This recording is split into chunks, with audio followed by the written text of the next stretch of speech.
Mary Helen Dellinger, the Manassas Museum Curator.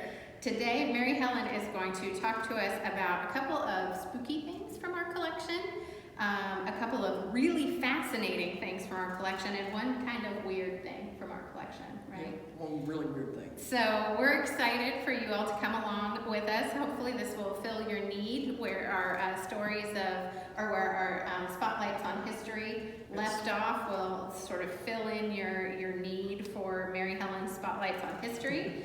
This will get you through the next few months. I'm going to use this as an opportunity to plug our next stories of preservation and progress as well. In November will be a virtual program. It'll be on Facebook Live, so we hope you'll join us for that. On November 17th, we have a woman coming who will talk to us from Oklahoma about her uncles who were Kiowa Code Talkers and Congressional Medal of Honor recipients. So we're looking forward to that in November. But I'm going to go ahead and turn it over to Mary Helen today. Again, Mary Helen Dellinger, Manassas Museum Curator, for some of these exciting trips down memory lane. Okay, thanks, Rachel. I appreciate it. So I'm going to sit down while we do this program. So as Rachel said, I'm Mary Helen Dellinger, Curator of the Manassas Museum, and I am going to share some of the fun, strange, and interesting pieces from our collection. So I'm just going to jump right in. So museum collections are generally divided into 4 categories for the purposes of record keeping and being able to keep track of stuff. And I've picked one thing from each of those categories to share. One object, which is usually defined as anything that's 3-dimensional. Photographs, which is usually defined as any image, negative, film, recordings, anything along those lines. Our library, which is books in any kind of bound volume. Our archives, which can be anything on paper, which includes maps, letters, receipts, postcards, anything of that nature. And then just for today, I'm going to add a 5th category for the purposes of this talk, and that'll be Halloween. So I've got 2 kind of cool Halloween-related things. So I wanted to start today with the photograph that I pulled. Now, I don't have the original out here because it's small, but I did blow up the original into a big image here that we can zoom in on. The museum has 1,613 images in our collection.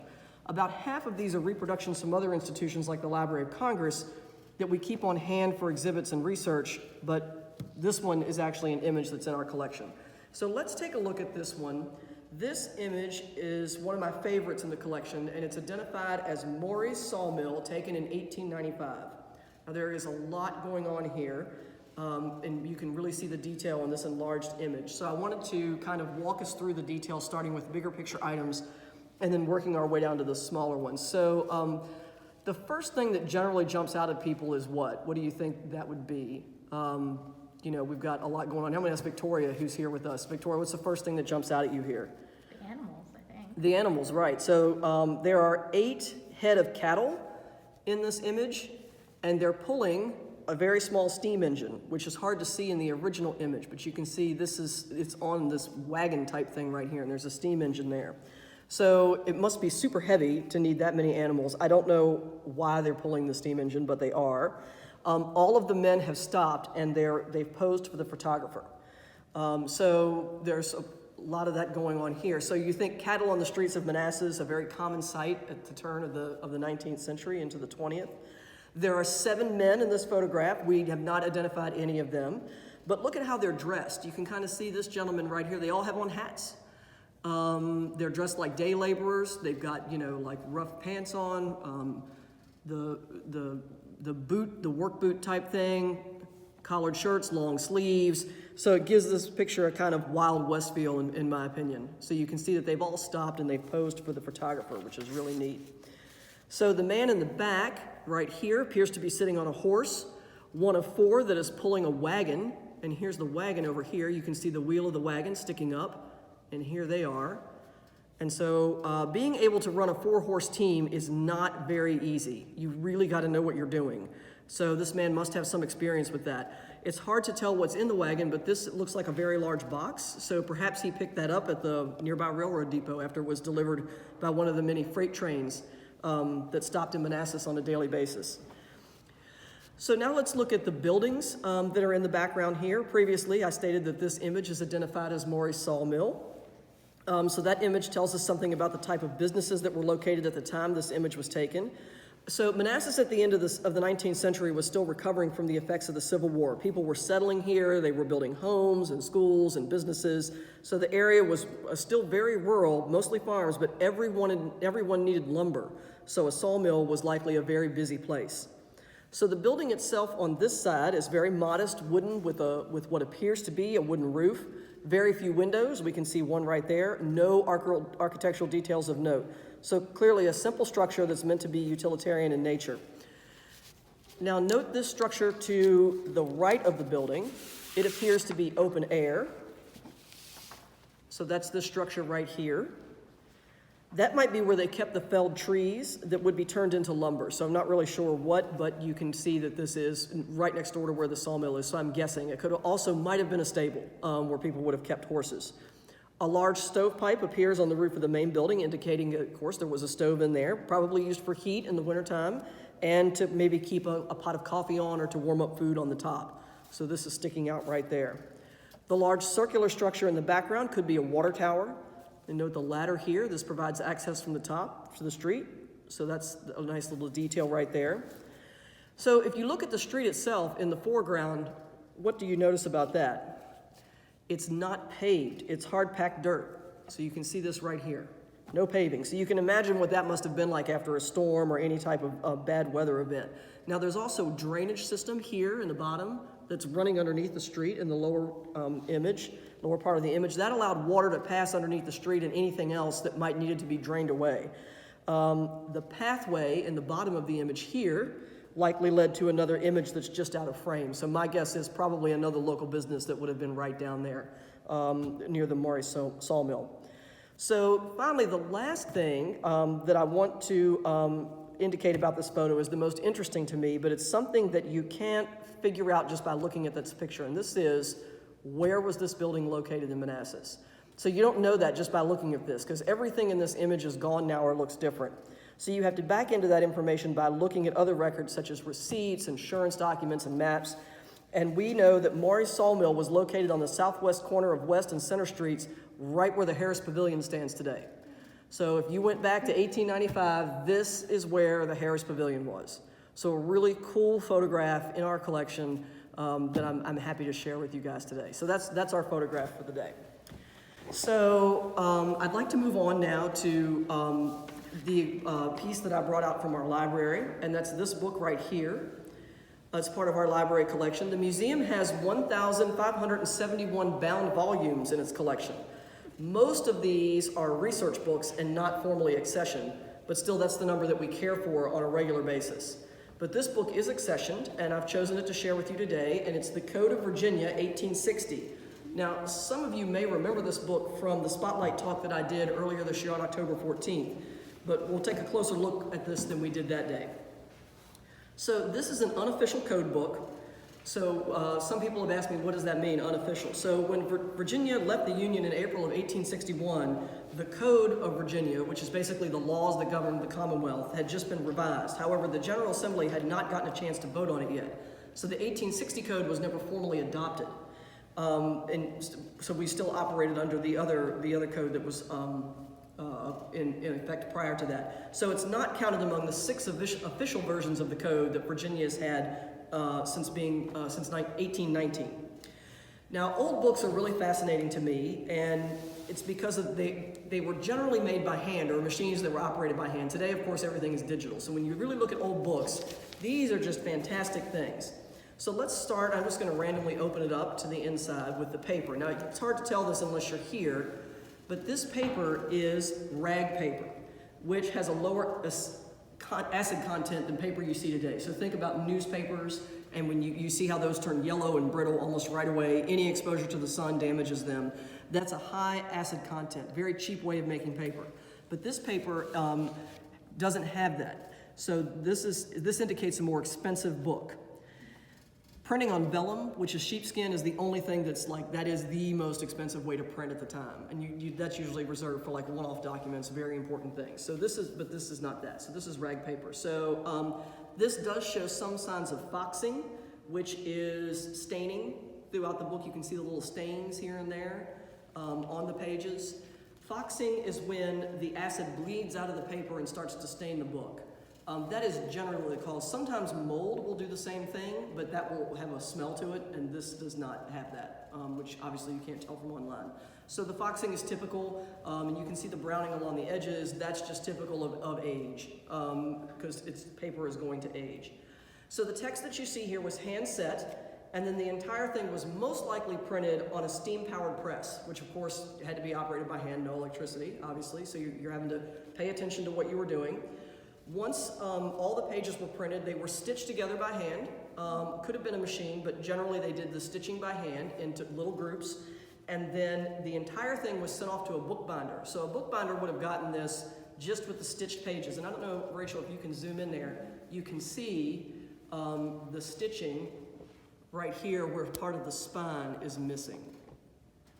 So you can kind of see how it's stitched in sections. Books today, they kind of do the same thing, but it's not stitched. So you can kind of see that right there. So a bookbinder would take this and basically would finish off with the cover. We call them covers, they called them boards. So you had two boards, the front board and the back board, and they would take leather, calf's leather, and stretch it around and glue it basically to this board, which is basically like, we would use the term cardboard, but it was like a heavier paper. They would do that, and then they would also do the spine as a separate piece, and then they would glue that on as well. And then you can see here where this has also been stitched together to try and hold it as it's aged. So that's how they bound the book. Now then they would take tools and they would make all the decorations that you see right here. This is all done by hand. It's very, very hard to see this, but this has just a little bit of like a decoration right along the edge, all the way around. Here, it's like a little line that goes through. So they would have done that by hand, and then they would have done, you can see here much more in detail on the spine, how this is all done by hand. So they would have done all of that by hand. If you see books with a lot of that on the cover, that's all done by hand, that indicates a little bit more expense. So they would have put some effort into this because this book was meant to be used by lawmakers. So it would have seen a lot of heavy duty use. It's not like reading it one time and it sits on a shelf somewhere. So this is a little bit of an expensive book. So if you'll note the difference between this and imagine hardcover books that you see today, assuming that you still buy books and you don't read on your Kindle. Hardcover books today are generally very lightweight, inexpensive. They have the dust jackets, lots of illustrations. This book has none of that. So this was just meant to be, a reference book, a resource book for lawmakers. Now, I will leave you with this, which is just an interesting fact. This Code of Virginia is contained in this one volume. Now, yeah, that's pretty big, right? It's a big book. Lots of pages, tiny type, as we saw on the inside. So you can see, very tiny type. So they went through. So consider this. The 2008 Code of Virginia, which is the one that we're currently operating on, is a whopping 28 volumes along with an additional 2-volume index. So that's how they've replaced that. And that's all digital printing. So we can really crank out the codes of Virginia if you want them. So thank you very much to Patrick Henry D. Hart Jr. for making this donation in 2008. That was a donation from him. All right, so archives. Archives are always a lot of fun. Paper, a lot of people like to collect paper because it doesn't take up a lot of room and is easy to get. So we have these 3 pieces, which are just a few of the over 1,800 individual pieces of paper that we have in our collection. And these are examples of currency that were issued in the Confederate States of America during the Civil War. Now, not only are 2 of these examples paper, but I also think them to be works of art, and we'll get to that in just a minute, but a little bit of history behind these bills. So the Confederate government began printing money in March 1861, and they actually had to deal with a printer in New York who was printing Confederate currency and sending it down to the Confederacy, which was weird. But yeah, so they started out printing there because they didn't have their own plates. So they were trying to get people that already had this to do it for them. But at the same time that the Confederate government was printing money, state governments were printing money. So Virginia's printing money. And then larger cities and banks were printing money. So Manassas wasn't doing that, but Richmond and Alexandria did. Fredericksburg printed money. I think Norfolk, Winchester, so different places printed money. So you had all this different money circulating. None of these notes were backed by gold, which was what the North was doing. So they did not have enough specie, enough hard, actual, valuable gold on hand to back anything. So really this stuff was worthless.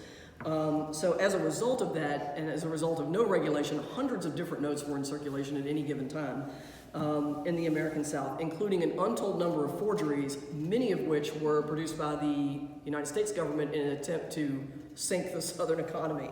Now, an interesting sidebar is that most of these notes are worth more today than they ever were when they were printed, because people like to collect them, and now they're worth more money, even though no, you can't spend them. So we have a lot of examples of Confederate currency, but I've pulled these three. So we'll start with the images on the notes. So early in the war, skilled engravers were hired to engrave the images onto plates that you would see here. And these gentlemen really had a gift and a skill, and they knew what they were doing. So traditionally, the images that you saw on money issued by the Confederate States government, the national government of the Confederacy, showed these themes such as the railroad, naval ships, agricultural scenes, animal scenes, some enslaved scenes, and usually they had an image on the bill of a prominent Confederate official, government official. So this imagery is in direct contrast today to what we see on money, which is the same thing over and over again on the $1 bill is always Washington, Abraham Lincoln's on the 5. So they were just printing whatever. I mean, whatever they wanted to print, it might come out one time with this picture on it and then another time with another picture. So that's kind of what makes it very, very collectible. So many collectors consider those works of art, and I kind of agree with that because, you had to make all those by hand to get them to look good on the money. So notes issued later in the war, or those issued by states and local governments, also featured images created by engravers, but were usually of lesser quality, just because you're using who's available locally.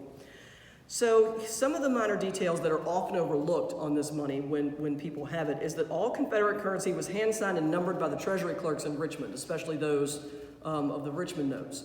And they used iron gall ink, which tends to fade over time, but also bleed onto the back. So that's a good way to know that if you have that, that's an example that you don't have a fake. If the note has a really nice black signature, no, that's a fake. It's something that might have been done recently. The edges on legitimate notes are generally extremely uneven because they cut everything by hand. They had to sit there and cut them all out by hand. So you can see on these, you can see parts of the note above appear on some of these. So very ragged edges, and so that's another indication that yes, this note is legitimate. And finally, the paper that the Confederates used was a really cheap-based rice-based paper. It feels very flimsy. They did not have the good paper that was available in the northern states, and they were having to do everything on the cheap. And so that's another indication of when you're looking at the money, is it real? So this one here, all the way over on my left, is the Confederate States of America $10 note. It's in bad shape, unfortunately. The image in the center is of 7 men riding on horses, and the man shown in the lower left is R.M.T. Hunter, a native of Virginia. It's Mr. Hunter. He was a pretty major figure in U.S. politics prior to the Civil War, and then he went on to become the Secretary of the State for the Confederacy. So this is a $10 note, and you'll see on the back, it just says 10, very plain, unlike the money that we see today. A note in good condition today can bring as much as $100 on the open market for one of these. So 10 times, what the face value of it was in the 1860s. This next one in the middle is a Virginia Treasury note. So in the center is a woman seated here, and there's a steamship in the background, which is hard to make out, but you can see that back there in the back. This is Virginia Governor John Elector in the lower left. And this note is blank on the reverse. They weren't doing reverse printing, so you'll see there's nothing back there. And a good example of this note today can bring about $50. So this is a $1 note. So this is a good one will bring $50. And then lastly, we have this one that was printed locally by the city of Richmond, and you see that right on there, the city of Richmond. So very plain when compared to the other two notes. It has no artwork on it. It's got a little bit of detail right here, but very plain. Also blank on the back, nothing on the back of the note. So this one, if you'll notice, is 25 cents. So that's like a paper 25 cents. So coins were minted by the Confederacy, which is, a lot of people don't realize that they were. They minted coins for a hot minute at the beginning of the war. Again, in the North, they had somebody doing it for them, but then it stopped. And so if you have an actual Confederate minted coin, it's worth unbelievable amounts of money. So they went to printing just all paper. They didn't have anything that they could turn into coin, but they could do paper. So they were using what we would use for coins. They were turning out paper for that. So today, if you have one of these and it's in fairly decent condition, anywhere from $50 to $70. So for a 25-cent City of Richmond note. And those are just averages. Just kind of looked up what was being sold on the market. You know, maybe more, maybe less. So these were all given to the museum by Mr. Thomas Justice in 1976. So we appreciate that. Donation of this and other Confederate monies that are in our collection, but I just should have picked these three today. So that's our Confederate money. So I've saved our quirkiest piece for last. I really don't know what the deal with this is. This is a strange and kind of cool object. It's one of over 4,000 that we have in our collection. The staff members who accepted this in 1976, way before me, I was just a little kid then, affectionately dubbed this moose on fungus. So yes, moose on fungus. And that is exactly what this is. The name has stuck because that is literally what this is. And I'm in touch with the people that used to run this museum, so if they see this, they're going to be very excited that we're showing moose on fungus today. So here it is. This is clearly a piece of tree fungus. We can see that from the back, okay? That has two moose carved into the front of it. Don't know how they did that. Probably some kind of wood burning tool. So here's moose on fungus. Not sure why somebody would want to do that, but this piece was created by Manassas resident Enos K. Newman and dates to about 1900. I found a picture of Mr. Newman. We'll put that down here so Rachel can zoom in on him. There he is in a cart that's being pulled by a goat. I don't know why he felt compelled to do this, but his artistic skills are much better than mine. And for the record, I don't know what type of fungus this is or what kind of tree it came off of, so don't ask that in the comments, because I'm not going to be able to tell you. Flip it over again. Oh, sure. It looks like it might have been shellacked at one point, I'm not sure. It's in pretty good shape. So here in the foreground, you can see the first moose, clearly a male. And then the one in the back could be, I'm assuming that's a female or a younger male with no antlers. Either way, this is a really fun piece that I like sharing as being the strangest thing in our collection. Here again, this is Mr. Newman, Mr. Enos Newman at the age of 9. So this was taken about 1879. So if the date on the fungus is correct, he was 30 when he created this. So I just wonder if he ever dreamed that it would still be in a museum collection over 100 years after he made it. So, moose on fungus. And thank you to the E.E. Rohr family for making this donation in 1976. So I'm going to leave that right out here so we can continue to look at that. So I'm going to end today with a nod to the upcoming Halloween festivities later on this week. We have 2 dolls that are in our collection that are witch figures, witches being one of apparently the top 5 costumes that people dress up for Halloween. Now, some of you may remember these. They're part of the Rohr doll collection that was displayed in Manassas at the Rohr 5 and 10 cent store for many, many years before the museum acquired them back in 1998. So here is the first one. This was actually out in our Power of Play exhibit. This is she's kind of scary looking. Here's a scary looking witch. She is made almost entirely of moss that somebody has managed to wrap around. I don't know what the underlayment is here. And then there's wicker banding for her shoes, and she's got a wooden staff, and she's kind of creepy. So there's our first one. She's got a really big nose there. Is that your curatorial assessment of her? Yes, she's creepy. That's my curatorial assessment. It's a curatorial word. So she's got the little long nose, the beady eyes, very typical of what you see when you think of witch. That's all the kinds of things. And then we have this really interesting one that is always kind of stunning when I pull it out, because if you see it in the database, it looks bigger than it is. This is a little witch. I'm going to show that on top of my hand there. So this is more what you would associate with Halloween. She's on a broomstick with the white hair and the devilish looking eyes. I'm not really sure about her outfit, red with white dots. I'd think black would be all better, but maybe that means she's a good witch. I'm not sure. So I'm gonna hold her up here so you can kind of see this little thing. The file says she's a kitchen witch. I don't really know what that means, but I'll let you decide about that. And so this came from Chip Rohr, and he made this donation of the several hundred pieces in 1998 from the Rohr doll collection. So that is what I had for you today for a Curator's Choice. So I thank you for joining us. And if you leave your questions in the comments after we get this up on Facebook, I will attempt to answer them for you. And if anybody has any, we'll be happy to try and find out the answers to your questions. So please come by the Manassas Museum. Don't forget, we're closing in about 6 weeks for our major renovation. So if you want to see this building one more time, the way it looks, the way it does, before these exhibits go away forever, we hope you'll come by and see us.